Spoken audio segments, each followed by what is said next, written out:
আসসালামু আলাইকুম। আমি সুমি। আমার চ্যানেল শখের লাইফস্টাইলে আবারও একবার আপনাদের সবাইকে স্বাগত জানাই। কাছে এবং দূরে, দেশ এবং দেশের বাইরে যে যেখান থেকে আমার এই ভিডিওটি দেখছেন, আশা রাখছি আল্লাহর অশেষ রহমতে ভালো আছেন, সুস্থ আছেন। আলহামদুলিল্লাহ, আমিও ভালো আছি। আজকে আমি আমার এই ব্লগ ভিডিওটি সকাল 8টা থেকে শুরু করলাম।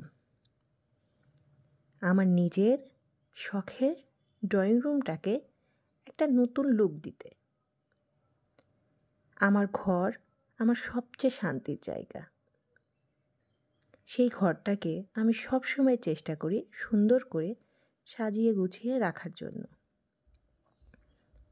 এই যে দেখুন, আমি অনলাইন থেকে এই পর্দাগুলো কিনেছি।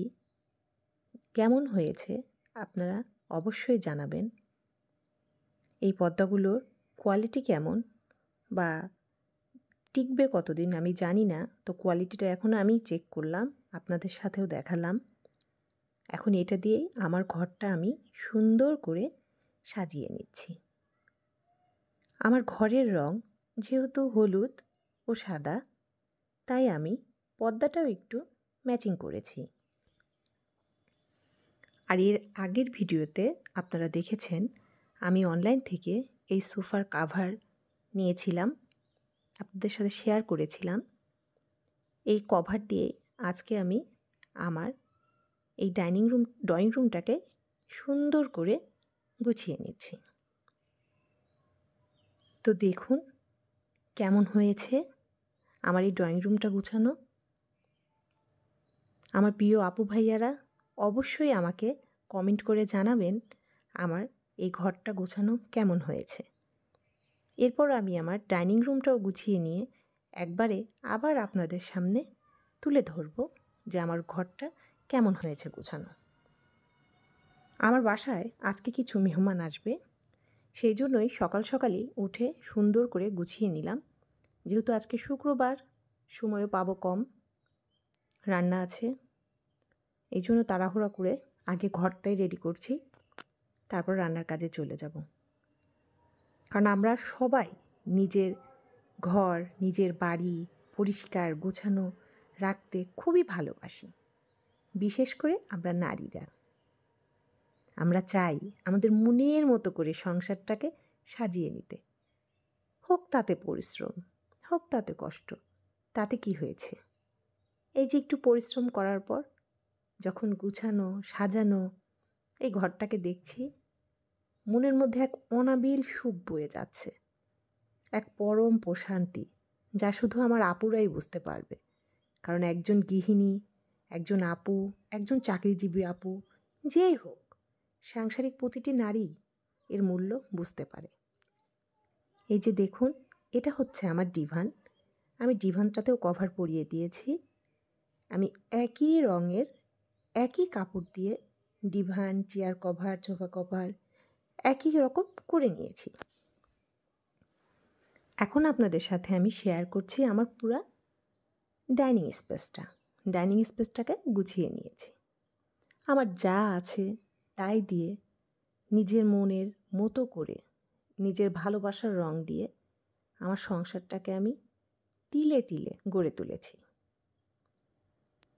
এতদিন হয়তোবা নিজের কাছের লোকজন দেখেছে, এখন চাই ধীরে ধীরে সবাই দেখুক, সবার সঙ্গে আমার আনন্দ, আমার বেদনা সব কিছু ভাগাভাগি করতে চাই। তো এখন এই পর্যায়ে আমি আপনাদের কাছে একটা কথাই বলতে চাই, যারা আমার এই ছোট্ট ভিডিওটি দেখবেন, আমার এই ভিডিওটি যদি আপনাদের কাছে একটু ভালো লাগে, প্লিজ আমার ভিডিওটিতে একটি লাইক দিয়ে দিবেন আর আমার ভিডিওটি কন্টিনিউ করবেন। আর যদি আমার ভিডিও আপনার মনের কোথাও খুব বেশি ভালো লেগে যায়, তাহলে আমার চ্যানেলটিকে সাবস্ক্রাইব করে আমার পাশেই থাকবেন। আশা করছি আমার পাশে সবসময় আমার প্রিয় আপু ভাইয়াদেরকে অবশ্যই পাবো। তা এখন আমি আমার এই যে বেসিনের এরিয়াটাও আপনাদের সাথে শেয়ার করলাম।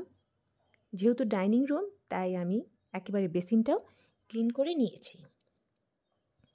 এখন বাসা পুরা ক্লিন করে গুছিয়ে রেখে চলে এসেছি রান্নাঘরে। বাসায় মেহমান আসবে, অনেক কাজ আছে। তো এখন আমি আপাতত দুপুরবেলা শুধু তেহারি রান্না করব। আজকে আমি ঘরোয়া উপায়ে কীভাবে তেহারি রান্না করি সেটাই আপনাদের সাথে শেয়ার করছি। আপনারা তো দেখতেই পাচ্ছেন আমি মুরগিটা কেটে নিচ্ছি। আমি মুরগিটা কেটে পরিষ্কার করে নিব।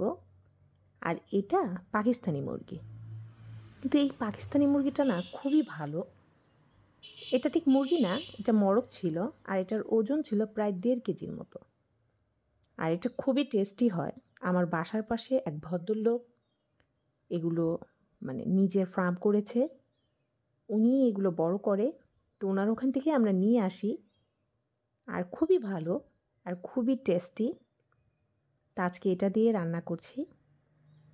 সুন্দর মতো কেটে ধুয়ে পরিষ্কার করে নিব। এই মুরগিটা আমার কাছে চিকেন তেহারির চেয়ে বিরিয়ানিটা বেশি মজা লাগে, কারণ আমি বিরিয়ানিটা পছন্দ করি বেশি। তা আমার আপু ভাইয়ারা তেহারি কে কে পছন্দ করেন আমাকে কমেন্টে জানাবেন। আর আপনাদের একটা কমেন্ট পেলে খুবই ভালো লাগে। মনে হয় যে নিজের আপনজন কারো কাছ থেকে কোনো দোয়া, ভালোবাসা, কথা পেলাম বা জানতে পারলাম। কারণ এই পৃথিবীতে আমরা কদিনের জন্য এসেছি, আজ আছি কাল নেই। আর এখন তো দুনিয়া এত কঠিন হয়ে গিয়েছে, নিজের আপন লোকজনই বিশেষ করে শত্রু হয়ে যায়। ওই যে কথায় বলে, আপনের চেয়ে পর ভালো। হ্যাঁ, এই কথাটা একদম সত্য। এখনকার দুনিয়ায় বলতে গেলে তাই, আপনের চেয়ে পর ভালো। বেঁচে থাকতে গেলে অনেক কিছুরই প্রয়োজন হয়। যেমন খাদ্যের জন্য আমরা কাজকর্ম করি, নিজেদের চাহিদা পূরণের জন্য আমরা দিনরাত পরিশ্রম করি। এখনকার দিনে টাকা ছাড়া সব কিছুই মূল্যহীন। টাকাই এখনকার দিনে সবচেয়ে প্রাধান্য বেশি পায়। একটু লক্ষ্য করে দেখবেন, যার টাকা আছে তার মূল্য কিন্তু সবাই বেশি দেয়, তার আদরটাই আলাদা থাকে। আর যার টাকা নেই তার কোনো দাম নেই। তো দর্শক, কথা বলতে বলতে আমি কিন্তু আমার তেহারিটা রান্না অনেকক্ষণ আগে শুরু করে দিয়েছি। আপনারা দেখেছেন আমি সরিষার তেলে তেহারি রান্না করছি। আর একটু বেশ পরিমাণে পেঁয়াজ কুচি দিয়েছিলাম আদা বাটা, রসুন বাটা দিয়ে ভালো করে কষিয়ে নিয়েছি। নিয়ে তার মধ্যে আমি দিয়ে দিলাম লবণ পরিমাণ মতো, তারপর জিরার গুঁড়া দিলাম, আর আমি কাঁচামরিচ ব্যবহার করেছি। আর গরম মশলার মধ্যে ছিল তেজপাতা, দারুচিনি, এলাচ, লং, আর দিলাম রাঁধুনি ব্র্যান্ডের তেহারি মশলা। কারণ এই তেহারি মশলাটা দিলে খুব মজা হয় এবং ফ্লেভারটাও ভালো আসে। যেহেতু শর্টকাটে ঘরোয়া উপায়ে রান্না করছি, এই জন্য আমি এইভাবেই তৈরি করি। আপনারাও যদি চান একদিন করে খেতে পারেন। আমি জানি আমার আপু ভাইয়ারা অনেক ভালো রান্না জানেন। আমি আপনাদের কাছে কিছুই না, খুবই নগণ্য। তবুও আর কি, আমি যা পারি তাই আপনাদের সাথে দেখানোর চেষ্টা করি। তো দেখুন, আমি খুব ভালো করে মশলাটা কষিয়ে নিয়ে তারপর মুরগিগুলো দিয়ে দিলাম। আর এই মুরগিগুলো দিচ্ছি আর কষিয়ে নিচ্ছি, বারবার কষিয়ে নিচ্ছি। কারণ আমরা তো জানি যত কষানো যায় তত মজা হয়। আর পাশের চুলায় আমি গরম পানি বসিয়ে রেখেছি। ওখান থেকেই যখন প্রয়োজন হচ্ছে একটু করে গরম পানি নিয়ে আমি এই মুরগিতে দিয়ে দিচ্ছি। আর খুব ভালো করে নাড়াচাড়া করে কষিয়ে নিচ্ছি। তো দর্শক, এ পর্যায়ে দিয়ে দিব 2টা নতুন আলু। আমি নতুন আলুটা কিউব করে কেটে নিয়েছি। কারণ তেহারিতে আলু দিলে খেতে খুবই মজা লাগে। আর ওদিকে আমি অফ ক্যামেরায় চাউল ধুয়ে রেখেছিলাম, চাউলটা ধুয়ে পানিটা ঝরিয়ে রেখেছি। আর এখন পরিমাণ মতো গরম পানি দিয়ে চাউলগুলো ছেড়ে দিচ্ছি।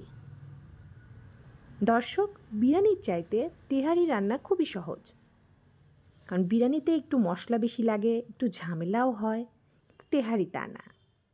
এ পর্যায়ে দুধ দিয়ে দিলাম। এখন দুধ দিয়ে এই যে ঢাকা দিলাম, যেই একটু পানি শুকিয়ে আসবে তখন আমি একটা লোহার কড়াই দিয়ে বা তাওয়া দিয়ে তারপর দমে বসিয়ে রাখবো। আর কিছুক্ষণ পর ঘি দিয়ে ঢাকা দিয়ে দেব। তো দর্শক, এতক্ষণ যারা আমার এই ভিডিওটি দেখেছেন আপনাদের সবাইকে জানাই ধন্যবাদ। আপনারা সবাই ভালো থাকবেন, সুস্থ থাকবেন। আসসালামু আলাইকুম।